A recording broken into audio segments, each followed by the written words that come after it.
सोने मुखड़े दा लैन दे नजारा तेरा केड़ा मुल लगदा तेरा केड़ा मुल मेरे श्याम तेरा केड़ा मुल लगदा तेरा केड़ा मुल लगदा सोने मुखड़े दा जय हो प्यारे मुखड़े दा लैन दे नजारा तेरा केड़ा मुल लगदा तेरा केड़ा मुल लगदा मेरे मुखड़े दा ऐना अखियां दा होण दे गुजारा तेरा केड़ा मुल लगदा तेरा केड़ा मुल लगदा तेरा मुल लगदा तेरा मुल लगदा तेरा मुल लगदा तेरा मुल लगदा साडे गरीबां दा होण दे गुजारा तेरा केड़ा मुल लगदा तेरा केड़ा मुल लगदा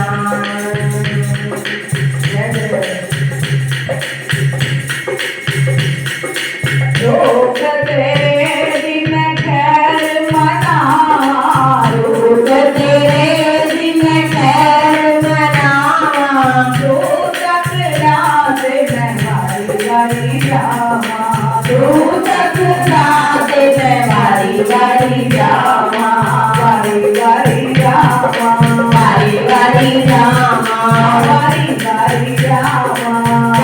वारी जावा रोक तेरे दिन खैर मनावा रोक तेरे दिन खैर मनावा तू तक रात में वारी जावा तू तक रात में वारी जावा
शराब नालो चंगाई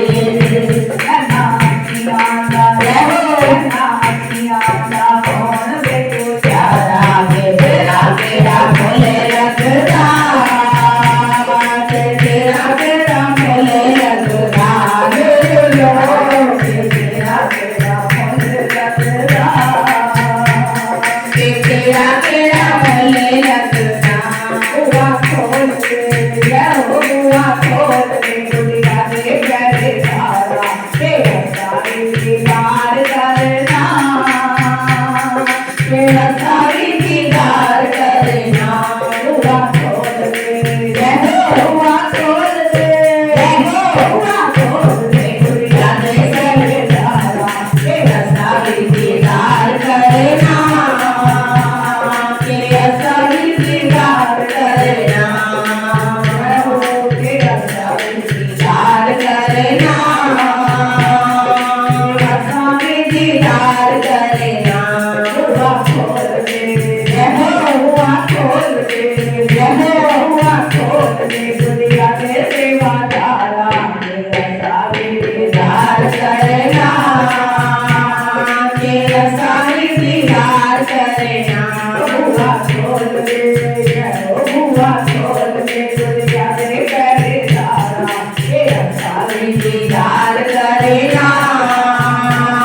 तेरा सारी दीदार करना मन आए मंदिर अंदर तेरी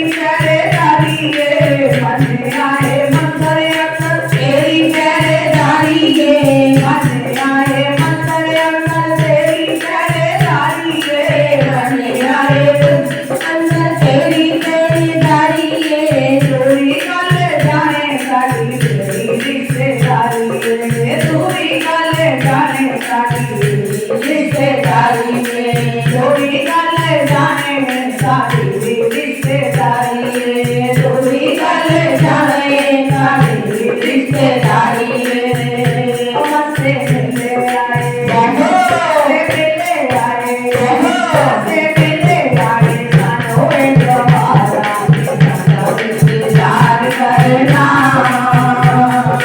सानो इंतजार करना हुआ खोल के हुआ खोल के हुआ खोल के दुनिया लेकर जा रहा ऐसा इंतजार करना ऐसा इंतजार करना मेरा जो भाई ऐसे कागरी मोरा गाने मेरा जो भाई ऐसे कागरी मोरा गाने सब देखी सारे किसी बेदर्दी फरियादा ने सब देखा सारी किसी बेदर्दी फरियादा ने मसा मिले आए मसा मिले आए मसा मिले आए सानो एदा बारा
गए। 14 वर्ष का वनवास हुआ पूरा, 14 वर्ष का वनवास हुआ पूरा, 14 वर्ष का वनवास हुआ पूरा, 14 वर्ष का वनवास हुआ पूरा। भारत का भी विश्वास हुआ पूरा, भारत का भी विश्वास हुआ पूरा। हनुमत जी ने संदेशा ले आए, हनुमत जी ने संदेशा ले आए। मेरे राम जी आ गए, मेरे राम जी आ गए, मेरे राम जी आ गए, मेरे राम जी आ गए। आज अयोध्या के खुल गए द्वार, मेरे राम जी आ गए। आज अयोध्या के खुल गए द्वार, मेरे राम जी आ गए। अयोध्या के खुल गए द्वार, मेरे राम जी आ गए। तीनों माता की आशा होई पूरी, तीनों माता की आशा होई पूरी। असुवन की धार अज खुशियाँ है लाई, असुवन की धार अज खुशियाँ है लाई। मर जाने की के हैं दीप जगाए, मर जाने की के हैं दीप जगाए। मेरे राम जी आ गए, मेरे राम जी आ गए, मेरे राम जी आ गए, मेरे राम जी आ गए। अयोध्या के खुल गए द्वार, मेरे राम जी आ गए। अयोध्या के खुल गए द्वार, मेरे राम जी आ गए। एक एक दिल में है खुशी की घड़ियाँ, एक एक दिल में खुशी की है घड़ियाँ, एक एक दिल में खुशी की है घड़ियाँ, एक एक दिल में खुशी की है घड़ियाँ। 14 बरस की हुरियाँ से पूरियाँ, 14 बरस की हुरियाँ से पूरियाँ। राम जी को राज तीरथ आ गए, राम जी आज तीरथ आ गए। मेरे राम जी आ गए, मेरे राम जी आ गए। अयोध्या के खुल गए द्वार, मेरे राम जी आ गए, मेरे राम आ गए, मेरे राम आ गए, मेरे राम आ गए, मेरे राम आ गए। सीता राम आ गए, सीता राम आ गए, राधे श्याम आ गए, राधे श्याम आ गए। अयोध्या के खुल गए द्वार, मेरे राम जी आ गए। अयोध्या के खुल गए द्वार, मेरे राम जी आ गए। और सच्चिदानंद भगवान की जय, और वृंदावन बिहारी लाल की जय। हाँ जी आओ। ये कार्तिक का मास बड़ा ही सौभाग्यशाली और बड़ा ही सुखों को देने वाला है। ये पंच रतन शरीर जो पंच भौतिक है, 5 तत्वों से बना, आकाश, वायु, अग्नि, जल और पृथ्वी, काम, क्रोध, लोभ, मोह, अहंकार के होते हुए भी, ये प्रचंड शत्रुओं का सामना करते हुए भी इसमें अंतर मन में आत्मा विराजमान है।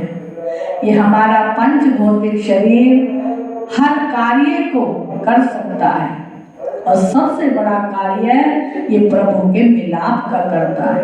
अमृत वेले हम सभी के भाग्यों को जगाता है, और जगाता कब है?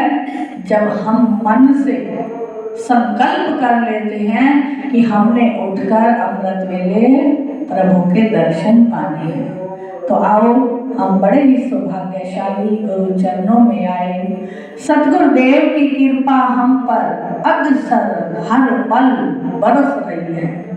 ऐसी कृपा जो देवताओं पर भगवान विष्णु ने बरसाई, उसी तरह कृपा गुरुदेव जी प्रभु जी हम पर बरसा रहे हैं। आज का दिन बड़ा ही सौभाग्यशाली है, धनतेरस का दिन है। इसी दिन भगवान राम अयोध्या में आए और भरत जी को संदेशा दिया कि मैं आ गया। हनुमंत जी को भेजा गया कि भरत जी से जाकर पूछो उनको हमारी इंतजार है या नहीं।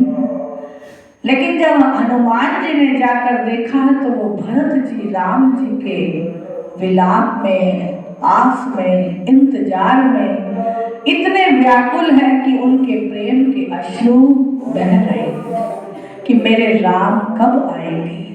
आज वो दिन आ गया जब मेरे राम जी ने ये मुझे वचन दिया कि 14 वर्ष की वनवास पूरे होते ही मैं अयोध्या आऊंगा। और भरत जी ये विचार कर रहे हैं कि मैं बड़ा ही कुटिल हूँ, अपराधी हूँ, मैं प्रभु से कुछ कह नहीं सकता, लेकिन दिल की आवाज से उन्हें बुला सकता। मेरे प्रभु मेरे विश्वास को जानते हैं, मेरी आस को जानते हैं। यदि एक पल भी वो देर कर देंगे तो इस भरत के प्राण नहीं रह पाएंगे। देखिए, दिल से दिल की बात होती है। और प्रभु भी जानते हैं कि भरत को मेरी इंतजार है। उन्होंने पहले हनुमंत जी को भेजा कि कहीं एक पल भी देर हो गई तो भरत प्राण न दे दे। तो वहां हनुमंत जी ने भरत को प्रेम से अपने गले लगा लिया कि भरत, अब तुम्हारी जो तड़पन है, तुम्हारी इंतजार की घड़ियां हैं, वो अब पूरी हो गई हैं। तो आओ, प्रभु खुशियों को लेकर अयोध्या में आए। सभी ने घी के दीप जलाए, घर घर मंगल गान हुआ, जो आज हम सब मनाते हैं। भगवान राम ने, कृष्ण ने ऐसी लीलाएं की जो आज हमारे त्योहार बन गए। भगवान कृष्ण ने जन्म लिया तो हम जन्माष्टमी मनाते हैं। भगवान राम ने जन्म लिया तो रामनवमी मनाते हैं। जब भगवान 14 वर्ष के वनवास को करके सब तरफ से विजय प्राप्त करके आए और रावण, कुंभकर्ण, आई रावण सबका संहार करके पाप पर विजय प्राप्त की और सत्य पर विजय घोष हुआ। तो ऐसे रामचंद्र भगवान ने जब अयोध्या में आए, देखिए माँ कौशल्या का बड़ा ही तप था। दशरथ ने वचन पर प्राण दे दिए, भगवान राम ने अपने धर्म को फिर भी निभाया। कैकेयी को भगवान राम ने एक बार एकांत में कहा कि माँ, मैं इस जगत में ये अयोध्या का राज करने नहीं आया, मैं इस परिवार में सुखों को भोगने के लिए नहीं आया, मैं आया हूँ पाप अत्याचार को मिटाने के लिए। ये वचन मैं आपको देता हूँ कि आप ही मुझे दुख दोगे।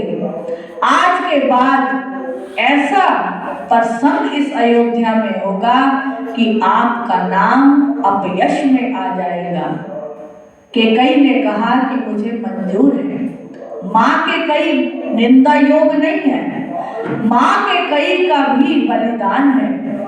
माँ कैकेयी ने कहा, राम, जिसमें संसार का कल्याण हो, जिसमें तेरा कल्याण हो, और जैसा भी तू राम मुझे कहेगा मैं वो वचन पूरा करूंगी। भगवान राम ने कहा कि माँ, ऐसा तुमने कार्य करना है कि जिससे ये संसार इतना कुपित हो जाएगा आपसे कि कोई अपनी बेटी का नाम कैकेयी नहीं रखेगा। और 14 वर्ष का वनवास तुम्हें मुझे देना होगा। भरत तुम्हारा जिंदगी भर नाम नहीं लेगा, कभी तुम्हें मां नहीं करेगा, तुम्हें मेरे कार्य के कारण विधवा होना पड़ेगा, अपयश को लेना पड़ेगा। मां के कई ने झोली को फैला दिया, कहने लगी राम मुझे तुझसे प्रिय कोई नहीं है, जो तू मेरी झोली में डालेगा मुझे सब मंजूर है। भगवान राम ने कहा कि आपकी जीभा पर मां सरस्वती का वास होगा और मथुरा की जीभा पर भी सरस्वती का वास होगा। देवताओं की ये प्रार्थना है कि संसार का उद्धार किया जाए। मेरा जन्म ही अवतार ही इसलिए हुआ है कि संसार में जो पाप अत्याचार फैला हुआ है वो पाप का नाश करने के लिए ही मैं अवतार लेकर आया हूँ। देखिए माँ के कई को सब कहते हैं कि उसने वनवास दिया, लेकिन उसने सबसे बड़ा बलिदान किया।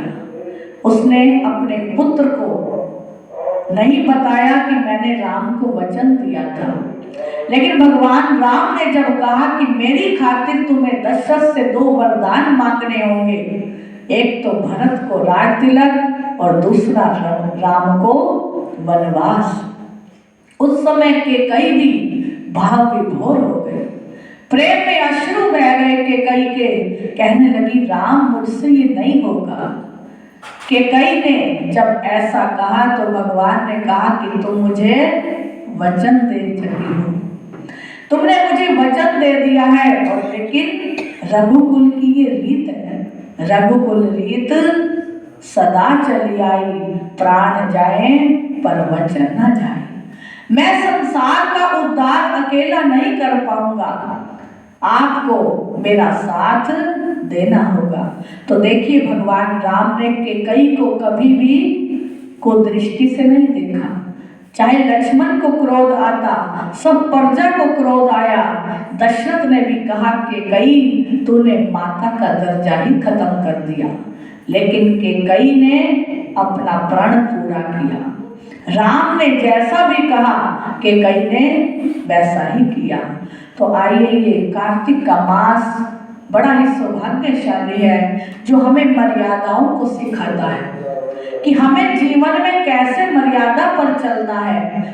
आज हम एक वचन किसी को देंगे कि मैं तेरा ये काम कर दूंगा, और थोड़े दिन बाद यदि उसे काम पड़ेगा तो कहेंगे हमारे पास समय ही नहीं है, हमारे पास मुश्किल में हम परे हट जाते हैं, दूर हो जाते हैं। लेकिन जीव वही है जो सुख में साथ दे या न दे, दुख में किसी का साथ देता है, वही मनुष्य बड़ा कहलाता है। तो कल का अध्याय सभी को याद है। कल के अध्याय में वीरभद्र जालंधर से युद्ध कर रहे हैं। नारद जी बोले शिवजी के गण वीरभद्र को गिरा देखकर डर कर पुकारते हुए शिवजी के पास गए। तब शिवजी गणों का कोलाहल सुनकर बैल पर चढ़कर हंसते हुए संग्राम में आए। शिवजी को आए देखकर उनके गण सिंह गर्जना करते दैत्यों को बाणों की वर्षा से मारने लगे। दैत्य महादेव जी को देखकर ऐसे भाग गए जैसे कार्तिक व्रती को देखकर पाप भाग जाते हैं। जो कार्तिक का व्रत करता है उसके सब पाप दूर हो जाते हैं। भगवान कहते हैं कि शिवजी महादेव को देखकर सब गण ऐसे भाग गए जैसे कार्तिक व्रती को देखकर पाप भाग जाते हैं। फिर जालंधर अपने दैत्यों को भागते देख हजारों बाणों को छोड़ता हुआ महादेव जी के ऊपर दौड़ा। शुंभ निशुंभ शव मोकाल नेमी बलाहक खंग रोमा प्रचंड धमसर इत्यादि शिवजी के ऊपर दौड़े। जितने भी वहां दैत्य थे वो सभी शिवजी के ऊपर दौड़े। शिवजी ने अपनी सेना को बाणों से ढका देखकर दैत्यों के बाणों को काटकर अपने बाण रूपी बबूले से व्याकुल कर और प्रचंड बाणों से दैत्य पृथ्वी पर गिरा दिए। फिर क्रोध करके फरसा से खड्ग रीमा का सिर काट दिया। खड्गवान से वालाहक दैत्य के सिर के 2 टुकड़े कर दिए। दमसर दैत्य को फांसे से बांधकर भूमि पर गिराया। कुछ दैत्य बैल के सींग से मार गए, बाकी असुर ऐसे भागे जैसे सिंह पीड़ित हाथी। फिर क्रोध युक्त जलंधर वज्र के समान शब्दों से युद्ध में शिवजी को बुलाकर उनसे बोला, हे जटाधर, मेरे साथ युद्ध करो। जब जलंधर ने देखा कि मेरा पराक्रम बढ़ता जा रहा है, तो उसने शिवजी को कहा कि हे जटाधारी, मेरे साथ युद्ध करो। क्योंकि जब हमारे अंदर अभिमान बढ़ता है तो सबसे पहले हमारी बुद्धि भ्रष्ट होती है।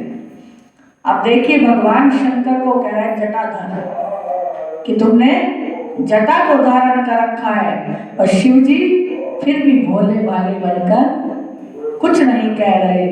इनके मारने से क्या होगा, ये कहकर जलंधर ने महादेव जी पर पहले बाणों से, फिर गदा उठाकर धूसे का प्रहार किया।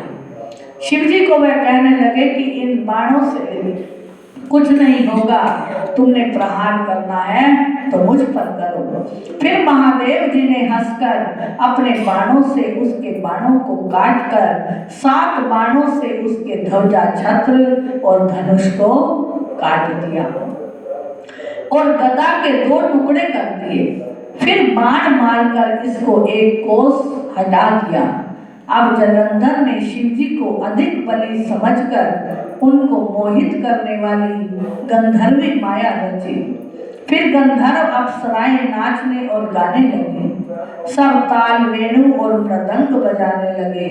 उस आश्चर्य को देखकर महादेव जी नाद से मोहित हो हाथ में पकड़े शस्त्रों को भी भूल गए। क्योंकि जहां भी ये अस्त्र मृदंग बजते हैं, नाच गाना होता है, और जहां ढोलक मृदंग बजने लगते हैं, वहां शिव जी अपने भगवान राम की धुन में नाचने लगते हैं। तो बाणों की वर्षा करते करते जब गंधर्व अप्सराएं नृत्य करने लगी, ताल, वेणु और मृदंग बजने लगे, तो भगवान शंकर वहां मग्न हो गए और हाथ में जो उनके पकड़े हुए शस्त्र थे वो उन्हें भूल गए, भगवान राम की मस्ती में आ गए। तब जलंधर महादेव जी को मोहित देख कामंद होकर जल्दी पार्वती के पास चला गया। संग्राम में शुंभ निशुंभ को छोड़ 10 भुजा, 5 मुख, 3 नेत्र और जटाओं को धारण करके शिव जी का रूप बनाकर बैल पर बैठ गया। वहां जलंधर पाप करने के लिए चल पड़ा, क्योंकि संत जन कहते हैं विनाश काले विपरीत बुद्धि। विपरीत बुद्धि जब हमारी हो जाएगी तो समझो कि हमारे विनाश का कारण आ गया। विनाश अब होने ही वाला है। तो जलंधर का विनाश नजदीक था, तो उसकी बुद्धि भी पलट गई कि शिवजी तो अब मगन हो गए हैं। उन्होंने पार्वती के सत्य को भंग करने के लिए शिवजी का रूप बना लिया और बैल पर सवार हो गए। पार्वती रुद्र का आना जानकर सखियों के बीच से उठकर दर्शन के लिए आई। तब उसने सुंदरी पार्वती को देखकर वीर्य छोड़ा और जड़ हो गया। तब गौरी दैत्य को जानकर भयभीत हो छिपकर शीघ्र ही उत्तर दिशा में मानसरोवर में चली गई। जब पार्वती जी ने देख लिया कि ये तो दैत्य है, शिवजी का रूप बनाकर मेरे सत्य को भंग करने आया है, तब वह उत्तर दिशा में शीघ्र ही मानसरोवर में चली गई। बिजली की चमक की तरह पार्वती को वहां से गई देख जलंधर युद्ध में शिवजी के पास आ गया। पार्वती ने भी मन में डरकर विष्णु का सिमरण किया। तभी विष्णु के पास आकर विष्णु ने उसे दर्शन दिया। जब भयभीत होकर पार्वती ने भगवान विष्णु को याद किया तो भगवान विष्णु वहां आ गए, दर्शन दिया। पार्वती बोली, है विष्णु, जलंधर दैत्य का किया दुर्मति का कर्म क्या आपको नहीं मालूम है कि उसने मेरे साथ ये दुष्कर्म किया है? क्या आपको नहीं मालूम है? भगवान श्री भगवान बोले, जैसे वह तुमको छलने आया है इसी प्रकार हम भी उसकी स्त्री के साथ छल करेंगे, क्योंकि ये दैत्य इतना बलवान है, ये ऐसे मारा नहीं जाएगा, क्योंकि इसकी सती स्त्री पतिव्रता होने से वह मारा नहीं जा सकता, क्योंकि स्त्री ही पति का जीवन होती है। जो स्त्री सत्य पर चलती है, पतिव्रता बनकर रहती है और दूसरे पुरुष पर अपनी नजर नहीं करती, वह स्त्री के अंदर सत्य होता है जो उसके पति की रक्षा करता है। जो जलंधर की पत्नी वृंदा है वह सत्य पतिव्रता है, उसका सत्य भंग किया जाएगा। नारद जी बोले, विष्णु भगवान जी कहकर जलंधरपुर को गए और रुद्र गंधर्वों समेत युद्ध में स्थित रहे। तब दैत्यों की माया को अंतर ध्यान हुई समझ शिव जी को बोध हुआ। जब शिव जी की समाधि खुली और उन्होंने देखा कि दैत्यों की माया मुझे आकर घेर चुकी थी, तो वह अंतर ध्यान हुई समझकर शिव जी समझ गए कि ये सब दैत्यों की माया थी। फिर महादेव ने क्रोध युक्त ही जलंधर पर चढ़ाई करी। उस दैत्य ने शिव जी को बाणों की वर्षा से ढक दिया। जैसे ही भगवान शिव जी ने चढ़ाई की और शिव जी को सब बाणों से ढक दिया गया। कल की कथा में हम सुनेंगे कि जलंधर और शिव जी का क्या प्रसंग है। बोलो सच्चिदानंद भगवान की जय। बोलो सियापति रामचंद्र भगवान की जय। ओम नमो भगवते वासुदेवाय। हरि ओम नमो भगवते वासुदेवाय। वासुदेव